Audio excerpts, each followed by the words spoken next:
The fire started at 3:17 a.m. It wasn't the kind of fire that crept in with hesitation or whispered through the dry brush. This was a ravenous, deliberate blaze, fed by accelerants, fanned by wind, and orchestrated with precision. Flames clawed up the cedar siding of Marcus Bell's home like starving hands, devouring the porch, swallowing the window's hole, and belching thick, black smoke into the still night sky over the quiet suburb of Ashgrove Hills. By the time the first fire truck screamed around the corner, the roof had already collapsed inward with a groan that echoed to the neighborhood like a dying animal. Neighbors stood barefoot in their lawns, wrapped in blankets, phones trembling in their hands as they filmed the inferno. Firefighters shouted orders, hoses uncoiled like serpents across the damp grass, but the structure was already lost. What had once been Marcus Bell's sanctuary, a modest two-story craftsman with wrap-around porch, a vegetable garden in the back, and a library full of dog-eared law books, was now a skeletal ruin, smoldering amid the ashes. And standing at the edge of the chaos, arms folded, expression unreadable, was Brenda Kensington. She wore a tailored navy pantsuit, sensible heels, and a pearl necklace that glinted under the flickering orange glow. Her silver hair was pinned back in a tight bun, not a strand out of place. To the casual observer, she looked like a concerned neighbor, perhaps a city official come to assess the damage. But those who knew her, those who had crossed in the past, recognized the cold glint in her eyes, the satisfaction, the quiet triumph. Tragic, she murmured to no one in particular, shaking her head. Absolutely tragic. But you can't say we didn't warn him. No one asked her what she meant, because everyone in Ashgrove Hills knew Marcus Bell hadn't wanted to join the Homeowners Association. He hadn't wanted their rules, their fees, their petty tyranny disguised as community spirit. He hadn't wanted to pay $400 a month for landscaping he didn't need, or get fined for painting his front door forest green instead of approved beige. He had wanted to live under the thumb of a woman who treated bylaws like divine scripture and wielded them like a weapon. And now his house was gone. The fire department ruled it arson within 48 hours. Accelerants were found near the back deck, footprints in the mulch, a discarded gasket in the storm drain 2 blocks away, traced to a rental van reported stolen the night before. Surveillance footage from a neighbor's Ring camera showed a figure in dark clothing and a hoodie approaching the property at 3:12 a.m., dousing the foundation with liquid, then igniting it with a match. The figure was never clearly identified, but Marcus Bell knew who did it, and more importantly, he knew how to destroy her. Marcus Bell wasn't just a man who refused to join the HOA. He was a man who helped write the laws that govern them. At 52, Marcus was a former municipal attorney, a policy architect who had spent 2 decades shaping local governance codes across 3 states. He drafted zoning regulations, fire safety ordinances, and homeowner association statutes that were now used as templates in over a dozen municipalities. He had advised city councils, trained county commissioners, and testified before state legislatures on the balance between community governance and individual rights. And when he retired early, burned out from bureaucracy and disillusioned by political theater, he bought a plot of land in Ashgrove Hills, a quiet subdivision on the outskirts of Portland, Oregon, where he could live simply, grow tomatoes, and write a book on civil liberties. He didn't buy the house for the neighborhood. He bought it for the silence. But silence, it turned out, was not permitted. The Ashgrove Hills Homeowners Association operated like a fiefdom. Its board, led by Brenda Kensington, enforced a 147-page covenant with the zeal of a religious inquisitor. Lawn height, 1.5 inches, no exceptions. Holiday decorations, allowed from December 1st to January 5th only. Paint colors, a strict palette of neutral earth tones. Even the placement of trash bins was regulated. Must be stored behind a 6-foot privacy fence, never visible from the street. When Marcus moved in, he received a welcome packet thicker than a phone book.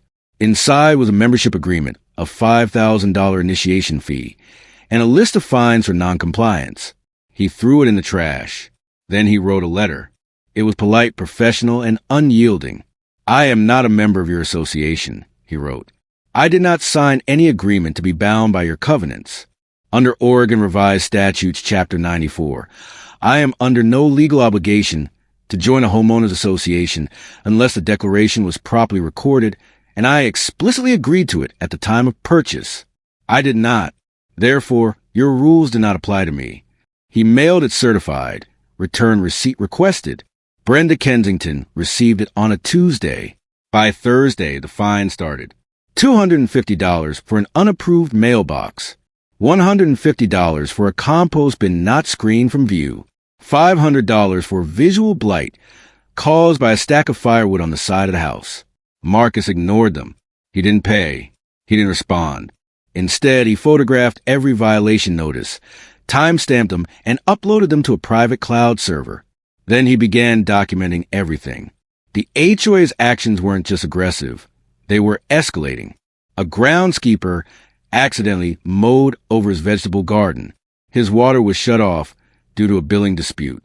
A fake parking violation ticket was slapped on his windshield, issued by a fake officer with a fake badge. Marcus didn't confront them. He watched, and he waited, because he knew something they didn't. He knew the law, and not just any law, the law they were breaking. The first real crack in their facade came when the HOA sent a contractor to remediate Marcus's property without consent. It was a Saturday morning. Marcus was sipping coffee on his porch when he saw a white van pull up, two men in gray uniforms stepping out with power tools and a stack of shingles. They didn't knock.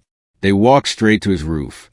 Marcus set down his mug, pulled out his phone, and started recording. "Excuse me," he said, stepping off the porch. "What are you doing?" One of the men turned. "HOA directive. Roof doesn't meet aesthetic standards. We're replacing the shingles." "Under what authority?" Marcus asked. "The covenant," the man said, shrugging. "It's in your deed." "It's not," Marcus said calmly.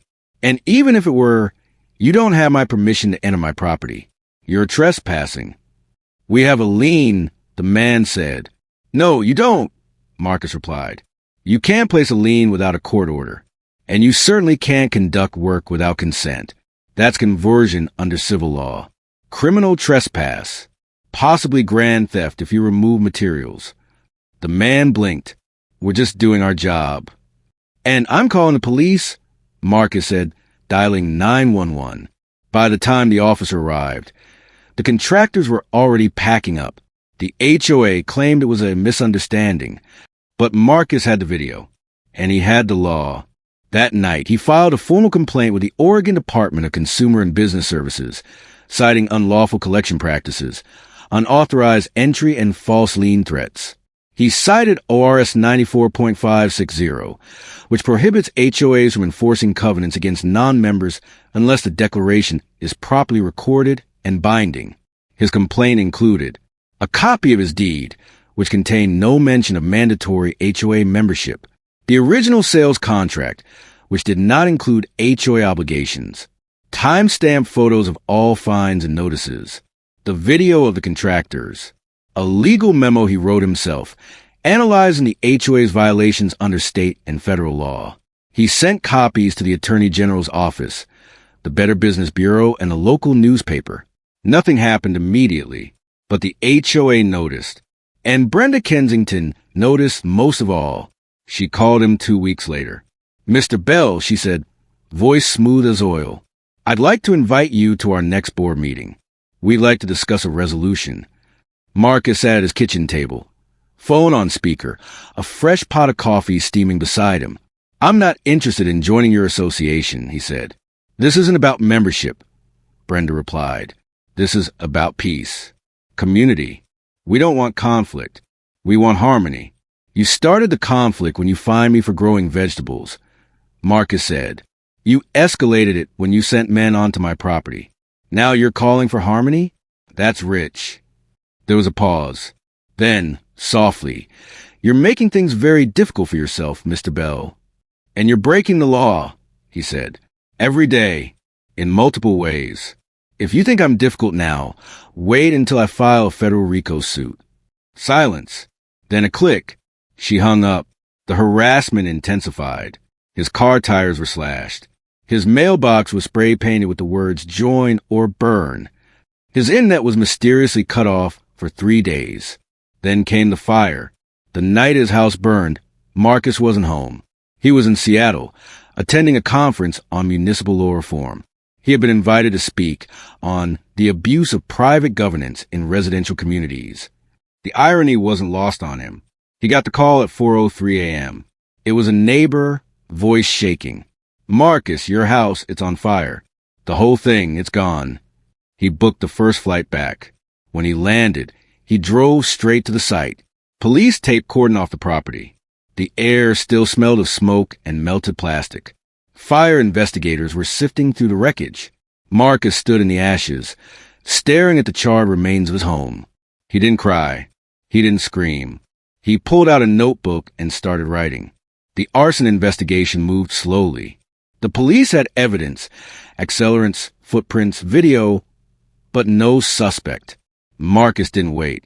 He hired a private investigator, a former FBI agent named Delilah Cho, who specialized in white-collar crime and institutional corruption.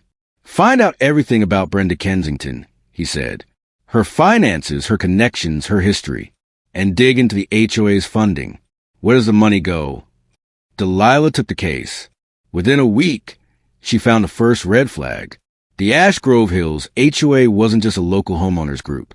It was part of a larger network, a web. She uncovered a holding company called Pacific Covenant Management, PCM, registered in Delaware with subsidiaries in 6 states. PCM managed over 40 HOAs across Oregon, Washington, Idaho, and California, each with identical bylaws, identical fee structures, and identical patterns of aggressive enforcement. And at the top of PCM, Brenda Kensington, not as CEO, as Chief Compliance Officer. But more importantly, she owned 47% of the company through a series of shell entities and offshore accounts.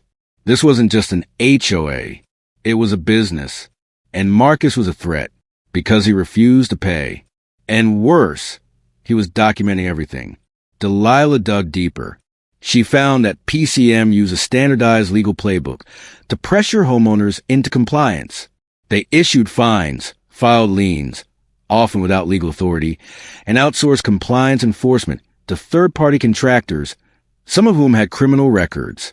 She also found a pattern of arson, not direct emissions, of course. But in 3 other communities managed by PCM, homes of non-compliant owners had burned down under suspicious circumstances. In Redmond, Washington, home of a retired judge who fought PCM over a fence height violation, fire started in the garage. In Boise, Idaho, house of a single mother who refused to pay dues, fire began on the back porch. In Sacramento, California, home of a journalist investigating PCM, fire investigators found traces of gasoline. No arrests, no prosecutions, just undetermined causes. Marcus stared at the file. Then he smiled, because now he had a pattern, and a pattern meant a case. He contacted the FBI, not the local field office, the Organized Crime and Racketeering Section in Washington, D.C. He sent them everything: the arson evidence, the corporate structure, the cross-state fraud scheme, the illegal liens, the intimidation, and he cited the Racketeer Influenced and Corrupt Organizations Act, RICO. RICO wasn't just for mob bosses. It applied to any enterprise engaged in a pattern of criminal activity. And PCM fit the definition perfectly. Within 72 hours, a federal agent named Frank Tolbert was on his doorstep. "You're saying this HOA is part of criminal enterprise?" Tolbert asked, flipping through Marcus's binder. "I'm saying it's a front," Marcus said. "They use the guise of community governance to extort money from homeowners. When people resist, they escalate. Fines, harassment, property damage, and in extreme cases, arson." Tolbert raised an eyebrow. "You got proof?" Marcus handed him a USB drive. "Video of unauthorized contractors on my property. Bank records showing PCM funnels dues into offshore accounts. Forensic reports from the other fires. And a sworn statement from a former PCM contractor who admitted to handling difficult cases. His words." Tolbert plugged in the drive. An hour later, he called his supervisor. 2 days after that, the FBI opened a formal investigation. The takedown was swift. Federal agents raided PCM's offices in Portland, Seattle, and Sacramento. They seized servers, financial records, and internal emails. One email, sent from Brenda Kensington to a contractor in Boise, read, Subject, Ash Grove Hills, Unit 7B. Status, non-compliant. Refuses payment. Multiple warnings issued. Directive, escalate to Phase 3. Ensure property damage appears accidental. Budget, $2,500. Use discretion. Another from the same contractor. Phase 3 completed. Fire initiated at 3:15 a.m. No witnesses. Result, total loss. Owner out of town. Case closed. They also found a ledger, listed under expenses. Property remediation, $12,000. Compliance enforcement, $8,500. Asset liquidation, Ash Grove, $20,000. Marcus's house was listed as Unit 7B. The FBI obtained search warrants. They found a rental van used in the arson. They found the gas can. They found Brenda's fingerprints on the ignition matchbook found near the scene. And they found something even bigger. PCM wasn't just committing arson. They were committing mortgage fraud. They had been inflating property values in their managed communities, then pressuring homeowners to take out second mortgages through a partner lender, Crestline Financial, which was also tied to PCM through hidden ownership. Homeowners who refused were targeted, fined into default, then sometimes burned out. It was a racket, a real estate mafia. And Marcus had handed the feds the entire operation on a silver platter. Brenda Kensington was arrested at her gated estate in Beaverton. She was wearing a silk robe, sipping tea, when federal agents knocked. She didn't resist, but she sneered at Marcus when she saw him on the news. "You think you won?" she said in a jailhouse interview. "You're just one man. The system is bigger than you." Marcus heard the quote. He responded with a press release. "I didn't take down your system," he wrote. "You did. You broke the law. I just wrote it." The trial lasted 6 weeks. Marcus testified. He explained how HOA covenants only apply if they're properly recorded and agreed upon. He cited the Dodd-Frank Act, which prohibits unfair, deceptive, or abusive practices in housing. He cited RICO statutes, proving PCM operated as a criminal enterprise. He played the videos. He read the emails. He showed the ledger. The jury deliberated for 3 hours. Verdict: guilty on 38 counts, including arson, conspiracy, wire fraud, and racketeering. Brenda Kensington was sentenced to 22 years in federal prison. PCM was dismantled. Crestline Financial was shut down. And over 12,000 homeowners across 6 states received restitution checks. But Marcus wasn't done. He used the media attention to push for reform. He drafted the Homeowner Protection Act, a federal bill that prohibits mandatory HOA membership unless explicitly agreed to in writing, bans the use of liens without court approval, requires full financial transparency from HOAs, criminalizes coercion, intimidation, and property destruction by HOA officials, establishes a federal oversight body for homeowner associations. He lobbied Congress. He testified before the Senate Judiciary Committee. He partnered with civil rights groups and housing advocates. And in a rare moment of bipartisan agreement, the bill passed. President signed it into law. It was nicknamed the Marcus Bell Act. Today, Marcus lives in a new house, smaller but stronger, built to fire-resistant standards, surrounded by a vegetable garden. He still refuses to join the HOA, and they don't fine him because the law is on his side. He wrote it that way. Years later, a reporter asked him, "Why didn't you just join? Why go through all this?" Marcus sat on his porch, watching the sunset. "Because it wasn't about the dues," he said. "It was about the principle. They thought they could burn me out. They thought I was just another homeowner they could bully into submission." He sipped his coffee. But they didn't know who they were dealing with. I didn't just know the law. I made the law. And when you break the rules I wrote, you don't just lose a case. He paused. You go to prison. The story spread. It went viral. Man's house burned by HOA. So he rewrote the law, trended for weeks. Documentaries were made. A feature film was optioned. Marcus didn't care about fame, but he cared about change. He started a nonprofit, Homeowners Rights Initiative, to help others fight abusive HOAs. He trained lawyers. He mentored activists. He turned his trauma into a movement. And in quiet moments, when the wind rustled the trees and the fire pit crackled in his backyard, he would smile because they tried to burn him down. And all they did was light the fuse of justice, of accountability, of a man who knew the rules and played them perfectly. Epilogue. In a federal prison in Arizona, Brenda Kensington sits in her cell, reading the latest issue of Housing Law Quarterly. On the cover, Marcus Bell, smiling, surrounded by homeowners holding signs that read, "No more tyranny." She slams the magazine shut. Across the room, another inmate looks up. "He got you good, didn't he?" Brenda doesn't answer, but for the first time in her life, she feels small and powerless and afraid because Marcus Bell isn't just free. He's rewriting the world, one law at a time.